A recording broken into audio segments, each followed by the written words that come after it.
বাড়িওয়ালা বাড়ি নেই, এবারে এবারে আমি আমাকে বলছে বাড়িওয়ালা বাড়ি নেই, কি করবো? বাড়িওয়ালা বাড়িতে না থাকে আমি কোথায় যাবো বলো? মাঠে গেছে, মানে ধান টান তোলার সময় হয়ে গেছে ওই কারণে। আর বাড়িওয়ালা নাই রে বাড়ি, ওটা কিরম গো গজলটা কিরম? এ বাড়িওয়ালা নাই রে বাড়ি নাই রে দুনিয়াতে, বাড়িওয়ালা নাই রে বাড়ি নাই রে দুনিয়াতে। তার মানে এতক্ষণ যা গজল হলো সব বেকার। যদি বাড়ি নেই, বাড়িওয়ালা বাড়ি নেই, উনি যদি এত তাসবিহ দেয়, যদি বাড়িওয়ালা বাড়িতে থাকতো কি করতো গেল? আচ্ছা লেখাটা বের করো তো দেখি, চেষ্টা করি। আমি তো পারিনি, আমি বাংলাদেশের দুটো তিনটে গজল গাইতে পারি একদম ক্লিয়ার, যেটা হলো মেহেরবান তুমি মেহেরবান, ওটা ভালো লাগে। তারপরে প্রভু তুমি বলেছো রাসূল দেব না, বলনি দেবে না উমর, ঠিক আছে। আচ্ছা আরেকটা গজল আছে, কোনটা? এটা প্রভু তুমি বলেছো, এটা বলে দেবো। আচ্ছা ঠিক আছে, ওইটা বলে ঠিক ঠিক। প্রভু তুমি বলেছো রাসূল দেবে না, প্রভু তুমি বলেছো রাসূল দেবে না, বলনি দেবে না উমর, বলনি দেবে না হামজা তারিক খালিদ বিজয় সম। প্রভু তুমি বলেছো রাসূল দেবে না, প্রভু তুমি বলেছো রাসূল দেবে না, বলনি দেবে না উমর, বলনি দেবে না হামজা তারিক খালিদ বিজয় সম। প্রভু তুমি বলেছো রাসূল দেবে না, বলনি দেবে না উমরের যুগ রাশেদার সেই খেলাফত, ফিরিয়ে দেবে না আলোর সমাজ কেটে কেটে আঁধারি রাত, বলনি দেবে না উমরের যুগ রাশেদার সেই খেলাফত, ফিরিয়ে দেবে না আলোর সমাজ কেটে কেটে আঁধারি রাত। পৃথিবীতে আর তুমি কভু দেবে না, পৃথিবীতে আর তুমি কভু দেবে না ফুলে সোনালি দোর, বলনি দেবে না হামজা তারিক খালিদ বিজয় সম। প্রভু তুমি বলেছো রাসূল দেবে না, প্রভু তুমি বলেছো রাসূল দেবে না, প্রভু তুমি বলেছো রাসূল দেবে না। আপনাদের আরেকটা ছোট করে শুনিয়ে দিই, বাংলাদেশ যেহেতু আপনাদের কাছাকাছি বাংলাদেশ, তো ওখানে বাংলাদেশের গুলো একটু ভালো লাগে, আরেকটা ছোট করে শোনাই, তারপরে ঘটনামূলক গজল গাইবো ইনশাআল্লাহ। দেখছে দেখো, মেহেরবান তুমি মেহেরবান, মেহেরবান তুমি মেহেরবান, মেহেরবান তুমি মেহেরবান, মেহেরবান তুমি মেহেরবান। আমি পাপী গুনাহগার, তুমি ছাড়া কে আছো আর, ক্ষমা করো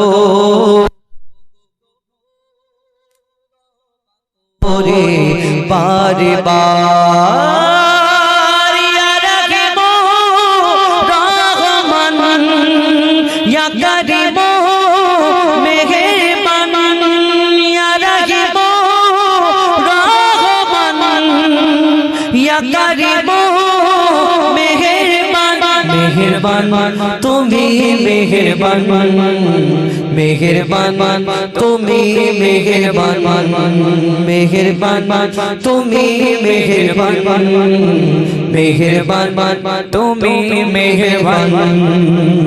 জেনে না জেনে হাজার পাপের সাগরে ডুব দিয়েছি, পথ হারিয়ে ভুলে বুঝে না বুঝে হাজার পাপের সাগরে ডুব দিয়েছি, পথ হারিয়ে ভুলে নিজের প্রতি নিজে সকাল বিকাল সাজে, নিজের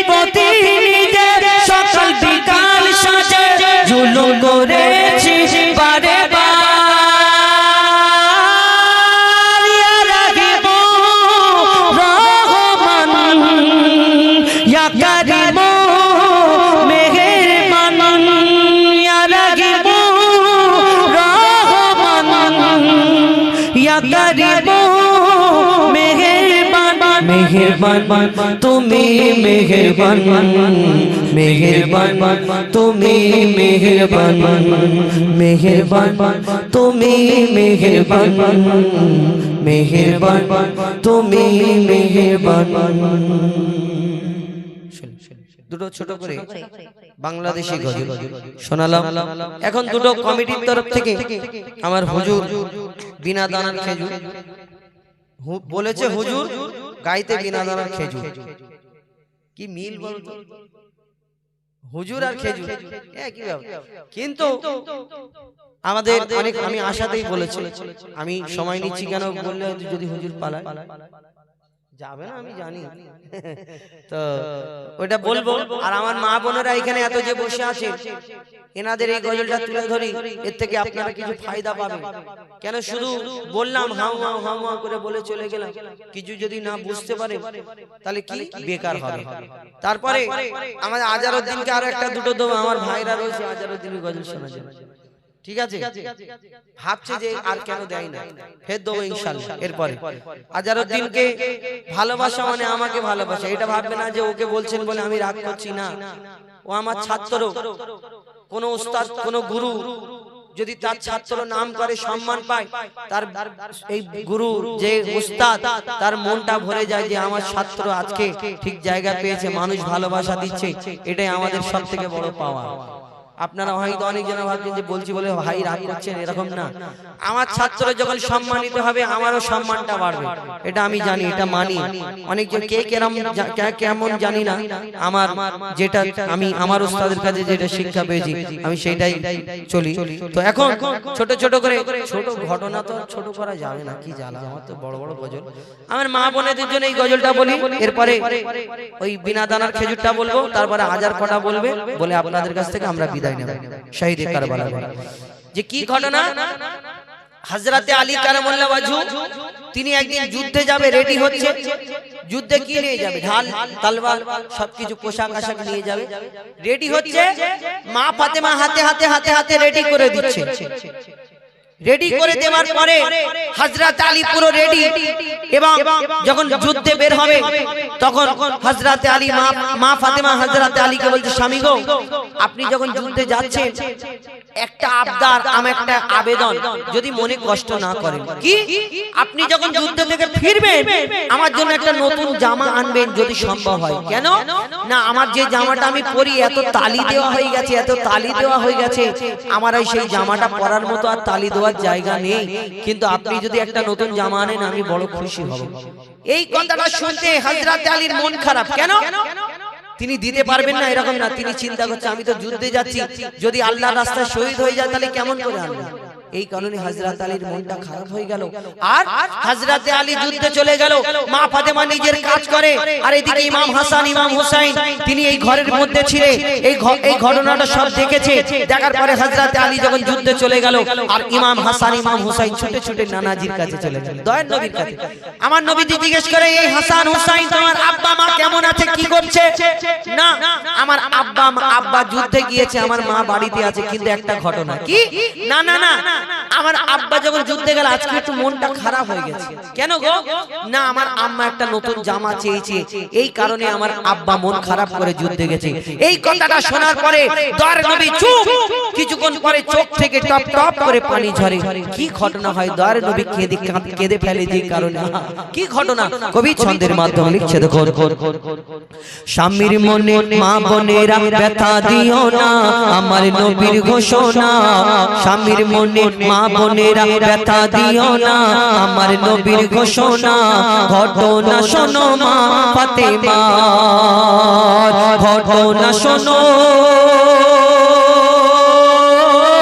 মা ফাতেমা। স্বামীর মনে মা বোনেরা ব্যথা দিও না, আমার নবীর ঘোষণা। ঘটনা শোনো মা ফাতেমা, ঘটনা শোনো মা ফাতেমা। কি ঘটনা শুরু হয়? মন দিয়ে শুনুন, লিখছে দেখো, যুদ্ধ করতে যাবে আলী হাতে নিল তলোয়ার, যুদ্ধ করতে যাবে আলী হাতে নিল তলোয়ার। মা ফাতেমা স্বামীর কাছে করলো এমন আবদার, মা ফাতেমা স্বামীর স্বামীর কাছে করলো এমন আবদার, যুদ্ধ থেকে ফেরার পথে আসবে যখন ঘরে, একটি নতুন কাপড় কিনে আনবে আমার তরে, একটি নতুন কাপড় কিনে আনবে আমার তরে। এই কথা শুনে হযরত আলী বড়ই দুঃখ পায়, এই কথা শুনে হযরত আলী বড়ই দুঃখ পায়। যদি আমি শহীদ হয়ে যাই, কে আনবে বলো কাপড় তোমার, কে আনবে বলো কাপড় তোমার। হযরত আলী যুদ্ধে চলে গেল, মন খারাপ। এদিকে ইমাম হাসান ইমাম হুসাইন যখন ছুটে এলো নানাজির কাছে, নানাজিকে সব ঘটনা বলে, দরে নবী টপ টপ করে পানি ঝরে। কি ঘটনা হয় কবি ছন্দের মাধ্যমে লিখছে দেখো।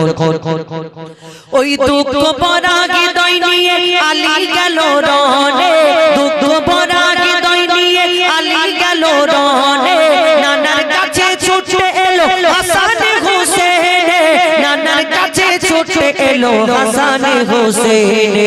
আপুর কাছে নতুন কাপড় চেয়েছে আমি জান, তাই আপুর মনটা খুবই খারাপ ছিল যে সে পেরেশান, আপুর মনটা খুবই খারাপ ছিল যে সে পেরেশান।